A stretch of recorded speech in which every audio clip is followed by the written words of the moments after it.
Ya, selamat malam, saudara. Puji Tuhan, saya juga menikmati sharing dari saudara-saudara sebelum saya tadi.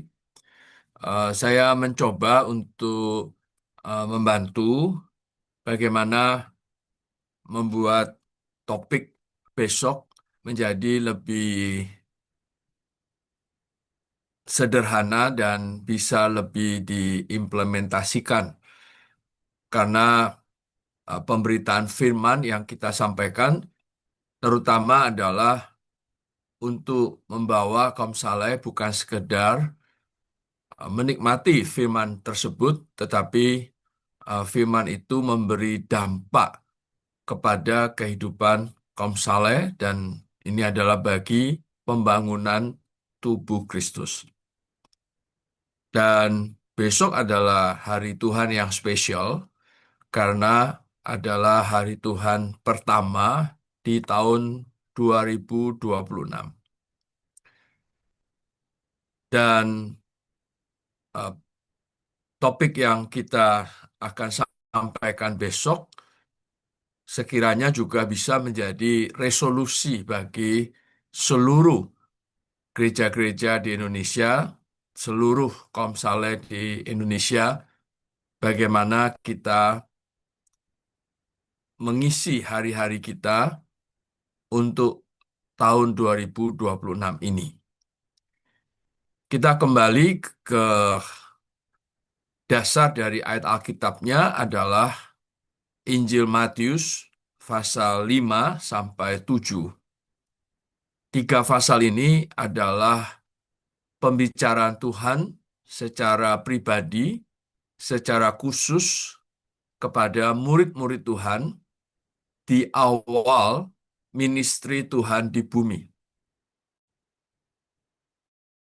Dan tentu bebannya adalah mempersiapkan murid-muridnya untuk bisa bekerja sama dengan dia bagi ministrinya di bumi selama 3,5 tahun itu. Dan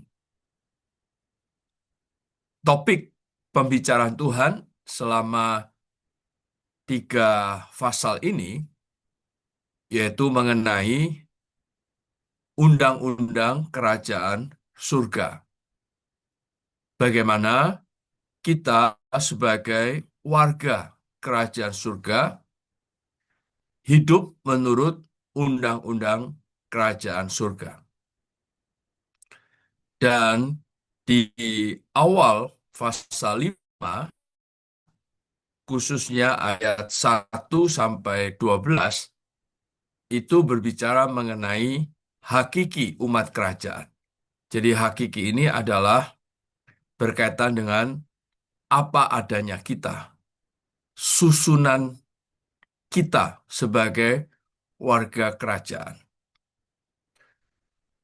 Maka ini juga menjadi penting bagi kita hari ini yang telah menerima hayat Allah, di mana kita juga sudah berbagian di dalam kerajaan Allah, maka kita perlu disusun sedemikian rupa sehingga hakiki kita, sifat dasar kita, apa adanya kita, benar-benar sesuai dengan hakiki umat kerajaan. Tetapi kita juga harus sadar bahwa sebelumnya kita memang ada di dalam kerajaan gelap. Kita ada di dalam sistem dunia. Sehingga hakiki kita ini mungkin mayoritas sebagian besar masih disusun oleh sistem dunia dan masih banyak unsur yang merupakan hakiki dari kerajaan kegelapan. Nah, inilah tantangannya. Di tahun yang baru, kita boleh mengajak saudara-saudari agar melalui firman Tuhan ini membawa kita untuk berlatih, membawa kita untuk terus belajar bagaimana agar susunan kita, hakiki kita, sifat dan apa adanya kita benar-benar makin seperti apa yang Tuhan mau untuk warga kerajaan surga. Saya kira inilah prolog yang mungkin perlu disampaikan sebelum kita masuk ke subjek utamanya. Nah, kemudian kita sekarang masuk ke 3 subjek. Hakiki umat kerajaan yang kita nikmati minggu ini. Pertama adalah berduka cita. Nah, berduka cita ini berkaitan dengan miskin di dalam roh yang dikatakan Tuhan pertama kali mengenai 9 berkat, yaitu Matius pasal 5 ayat 3. Seorang yang miskin di dalam roh di ayat 3 barulah bisa menjadi orang yang berduka cita di ayat yang keempat. Maka duka cita ini bukan duka cita karena kita mengalami musibah, karena kita mengalami ketidaklancaran dalam hidup. Ketika kita merasakan tekanan hidup. Bukan ini. Bukan ketika kita tidak mencapai impian kita di dunia yang fana ini. Lalu kita berduka. Bukan ini yang dimaksud. Berduka di sini berkaitan dengan miskin di dalam roh. Nah, saudara-saudara, lebih baik kita menjelaskan dengan pengalaman kita. Karena kalau kita jelaskan secara teoritis, menurut saya tidak akan bisa mensuplai kaum saleh. Jadi kita boleh bersaksi bagaimana ketika kita di dalam doa dengan Tuhan, kita belajar mengosongkan diri, kemudian kita mendapatkan suplai dari firman Tuhan, maka di saat yang bersamaan, Tuhan menerangi kita. Menerangi kondisi kita, sifat kita, yang masih tidak sesuai dengan harapan Tuhan sebagai warga kerajaan.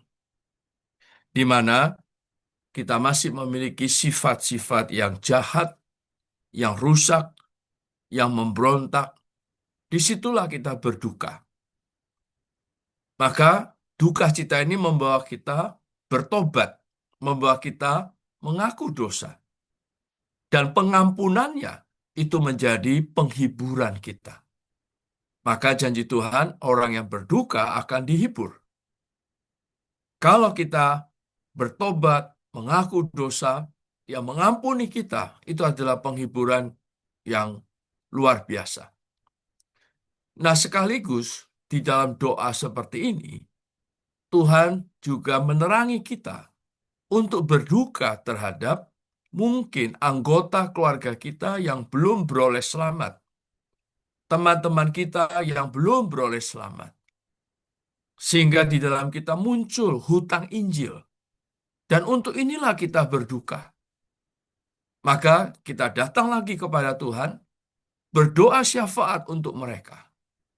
Saat itulah Tuhan menghibur kita dengan Dia memberi kita beban untuk pergi mengasihi mereka dengan memberitakan Injil. Dan pada saat yang sama, Tuhan juga menerangi kaum saleh yang ada di sekitar kita. Mungkin yang ada di kelompok kita, mungkin yang ada di distrik kita, yang dalam 1 tahun kemarin masih on off, bahkan mungkin sudah hilang. Nah, Tuhan memberi perasaan agar di tahun yang baru ini, di tahun 2026, kita berduka terhadap mereka, kita mendoa syafaatkan mereka di hadapan Tuhan, nah Tuhan memberi kita beban untuk pergi mengunjungi mereka, untuk pergi menggembalakan mereka. Karena itu, memberitakan Injil, menggembalakan, bukan karena target gereja, bukan karena program gereja, tetapi betul-betul karena kita miskin di dalam roh. Kita mengosongkan diri, Tuhan mensuplai kita, Tuhan juga menerangi kita. Terang itu membawa duka cita, membuat kita bertobat, membuat kita mendoakan orang-orang di sekitar kita. Dan Tuhan memberi penghiburan melalui mengampuni kita. Tuhan memberi penghiburan melalui Dia memberi kita beban kasih. Sehingga kita dengan Allah sebagai sumber penghiburan ini, kita pergi membawakan kasih Allah kepada mereka. Nah, ini yang pertama. Nah, kedua, ketika kita demikian memiliki beban terhadap orang lain, maka kita akan menjadi orang yang lemah lembut. Ini yang kedua. Seorang yang lemah lembut bisa dirasakan kelemah lembutannya adalah ketika dia bersama dengan orang lain. Tidak mungkin seorang yang mengurung dirinya sendiri, lalu orang lain merasakan dia lemah lembut. Kenapa disebut lemah lembut? Karena ini merupakan interaksi seseorang kepada orang lain. Sehingga orang lain merasakan orang ini lemah lembut. Nah, lemah lembut artinya dia tidak menyerang orang lain, tidak mau bertengkar dengan mereka, dan ketika ada penentangan, dia tidak melawan. Nah, tentu ketika kita memberitakan Injil, mungkin seperti tadi ada saudara yang mengatakan, ada pengalaman kita ditolak ketika kita pergi merawat orang, merawat kaum saleh, mungkin kita juga sempat dikecewakan karena mereka menolak kita secara halus, atau ketika mereka tahu kita datang, mereka sengaja tidak ada di rumah, dan sebagainya. Nah, kalau di dalam kita ada beban kasih, berduka cita, maka kita tidak akan dengan keras menghakimi mereka. Tetapi kita lemah lembut terhadap mereka. Kita kembali lagi berdoa syafaat untuk mereka. Kita kembali lagi pergi untuk menghampiri mereka, merawat mereka, memberitakan Injil. Nah, upahnya ini luar biasa. Tuhan berkata, mereka akan mewarisi bumi. Saudara-saudara, saya terus merenung, apa hubungan lemah lembut dengan mewarisi bumi? Seorang yang mewarisi bumi, ini adalah bukan mewarisi bumi yang rusak hari ini, tetapi mewarisi bumi yang akan datang. Mewarisi kerajaan Allah. Nah, tentu ini adalah meraja bersama Tuhan.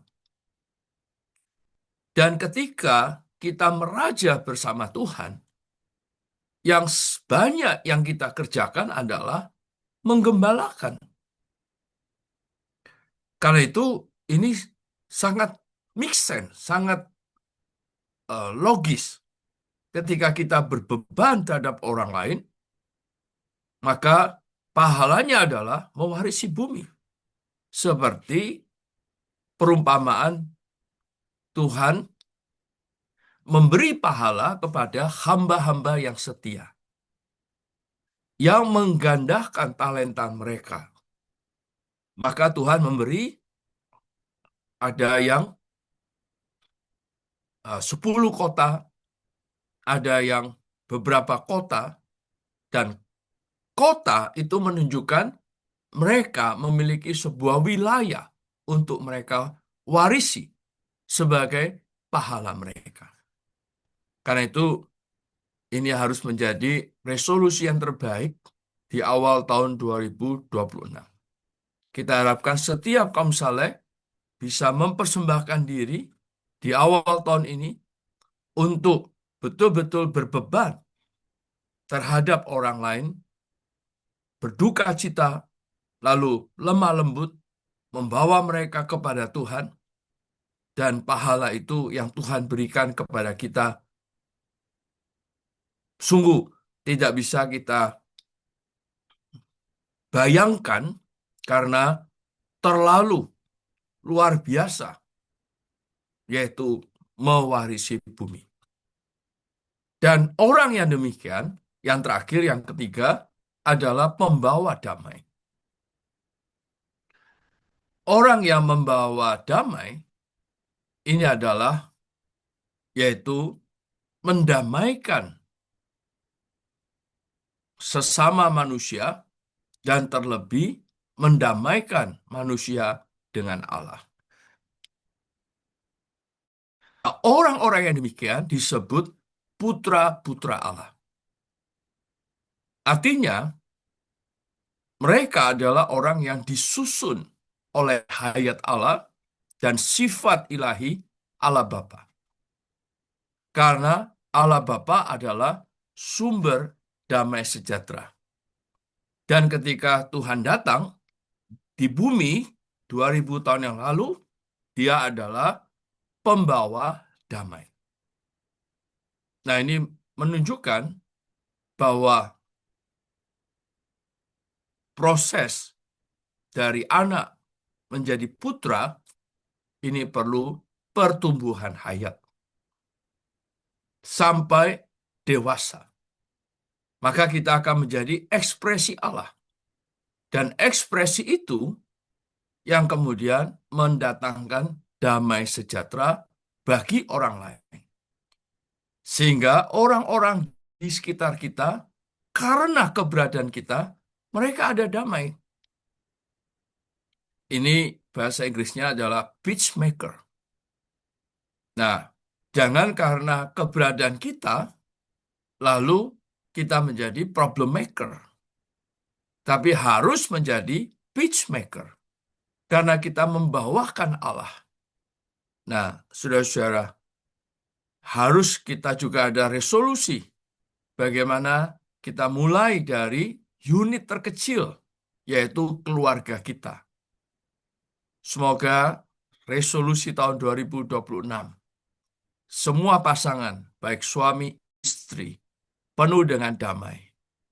Orang tua dengan anak, ada damai. Antara saudara kandung, ada damai. Kita dengan tetangga, ada damai. Kita dengan sahabat teman-teman, ada damai. Kita dengan kaum saleh, dengan koordinasi kita, ada damai. Dan sesungguhnya, bila di antara manusia penuh dengan damai, ya karena mereka juga sudah didamaikan dengan Allah. Saudara, kalau kekurangan, ada masalah hubungan dengan Allah, maka itu akan mempengaruhi hubungan kita dengan sesama. Hubungan kita di dalam keluarga. Dan kita tahu bahwa iblis adalah perusak damai sejahtera. Maka ini adalah suatu peperangan juga. Nah, semoga Tuhan bawa kita memasuki tahun yang baru, dimulai dari keluarga kita penuh dengan damai. Hubungan kita dengan orang penuh dengan damai. Koordinasi kita di dalam gereja penuh dengan damai. Ada pembangunan. Mengapa demikian? Karena kita membawa orang berdamai dengan Allah. Nah, orang yang membawa damai ini tentu tidak suka ribut. Karena apa? karena mereka mati terhadap diri sendiri dan hidup terhadap Allah. Itulah seorang yang bertumbuh di dalam hayat. Seorang yang mengekspresikan hayat Allah. Saudara-saudara, maka saya merasa poin-poin ini sangat praktis. Bukan teori, bukan juga sesuatu kebenaran yang sangat tinggi yang tak terjangkau. Tetapi saya harap ini betul-betul menjadi resolusi bagi setiap kaum saleh. Di tahun 2026, menjadi orang yang punya hubungan yang normal dengan Tuhan, miskin di dalam roh, kemudian membawa hubungan kita dengan sesama penuh dengan beban kasih karena kita di dalam ada duka cita, terhadap mereka ada lemah lembut, tetapi terhadap iblis kita tidak lemah lembut. Terhadap iblis kita harus kuat, kita harus perkasa untuk melawan iblis, untuk mengalahkan iblis. Dan terhadap sesama kita, kita mendatangkan damai karena kita membawa orang kepada Allah. Allah sebagai sumber damai sejahtera. Dan di dalam proses ini, kita mati dalam diri sendiri dan hidup terhadap Allah. Sebetulnya, mengapa di antara manusia tidak ada damai? Karena setiap orang hidup menurut egonya masing-masing. Tetapi seorang yang bertumbuh dalam hayat, menyangkal diri, tidak bersandar diri, hidup terhadap Allah, hidup bersandar hayat Allah, membiarkan hayat Allah dan sifat Allah terekspresi dari kehidupannya sehari-hari, maka puji Tuhan, damai sejahtera akan memenuhi dalam kehidupan kita. Dimulai dari kehidupan keluarga, dari dalam pekerjaan, bahkan di dalam kehidupan gereja. Sehingga di lokal manapun dalam hidup gereja, semua anak-anak Allah terbangun. Oh, betapa indahnya ketika saudara-saudara hidup bersama dengan rukun. Karena ada damai itu, ada pembangunan itu. Nah, maka hasilnya gereja menjadi ekspresi korporat Allah di bumi. Inilah yang seharusnya ada di dalam sifat hakiki kita sebagai warga kerajaan. Saya kira itu saja, saudara-saudara.